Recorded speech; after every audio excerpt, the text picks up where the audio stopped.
MLA Parthasarathi గారు గతంలో election ఉన్నప్పుడు ఒక హామీ ఇచ్చినాడు. ఏమని? ఆదోని అవినీతిని తరిమి కొడతాను, ఆదోని తరిమి కొడతానని చెప్పినాడు. ఎలక్షన్ ముందర ప్రజలకు వాగ్దానం చేసినాడు. ఆయన ప్రజల మీద నమ్మకం కుదిరి ఆయనకు ఓటేసి గెలిపించినాడు. మార్పు చేస్తామన్నాడు ఆదోని. మళ్ళీ మార్పు చేయడంలోనే ఆదోని మార్పు చేయడం లేదు. బీజేపీ ప్రభుత్వంలోన ఆయన పార్టీని బలోపేతం చేయడానికి మార్పు చేసుకుంటాడు కదా తప్ప దాని మీద ఉండే శ్రద్ధ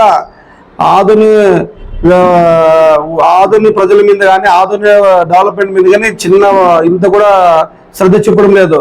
మరి దీని మీద మీరు ఏమంటారు? ఈరోజు మీరు కింద నుంచి పై వరకు మీ ప్రభుత్వం ఉంది, బీజేపీ ప్రభుత్వం సెంట్రల్లోన. ఆదోని సస్యశ్యామలు చేసే శక్తి నీకు ఉంది. మళ్ళీ ఈరోజు చేసే ఒక బీసీ వర్గానికి చెందిన నేను ఫస్ట్ అభినందించేది నేనే మీకు. మరి అది చేయండి, ఆదోని ప్రజలకు మంచి చేయండి, ఆదోని డెవలప్ చేసే విధంగా మీరు చేయాలనే చేస్తున్నాము. మీరు కేవలము అవినీతి పరులని చాలా వరకు అంతా పార్టీలో జాయిన్ చేసుకుంటారు, కానీ బీజేపీ పార్టీ అవినీతి పార్టీగా మీరు చేయడం వల్ల దీంట్లో మొదటిగా మీరు ఉన్నారనేది ఈ ముఖ్యంగా తెలియజేస్తున్నాము.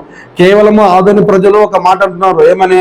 కేవలం మీరు మాటలు తప్ప మీ చేతిలో లేదనేది ప్రజలు అనుకుంటున్నారు. ఓన్లీ మాటలుగా తప్ప ఏమీ జరగడం లేదు. నీట్గా మీ మాటలు చూసి విన్న కరెక్టదేమో కానీ ఆదోని ప్రజలు మనసు గెలుచుకోవాలంటే చాలా కష్టము. అది బాగా ఆలోచించండి. ఒక్కసారి గెలుచుకున్నారు, అదే ఆ మాటను మీరు నిలబెట్టుకోవాల్సిందిగా కోరుకుంటాము. ఎందుకంటే ఆదోని మనసు రాయిగా మారితే మీరు ఈ ఊరు నుంచి వెళ్ళాల్సి ఉంటుందని చెప్తున్నాము.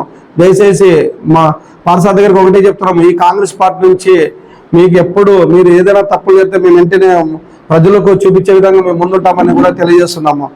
ఇట్లో రమేష్ యాదవ్, కాంగ్రెస్ పార్టీ ఇన్ఛార్జ్ రమేష్ అన్నాడు.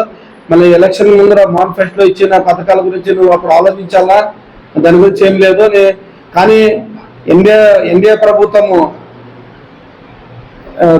ఆంధ్రప్రదేశ్ దోచుకోవడానికి వచ్చిందనే ఆలోచన ఉంది. కానీ దయచేసి ఆలోచించండి. దీన్ని ఇప్పుడు వచ్చే తప్పులు సహజంగా పార్టీలు జరుగుతుంటాయి. దాడులు జరగడం కూడా చాలా బాధాకరము, చాలా జరుగుతున్నవి.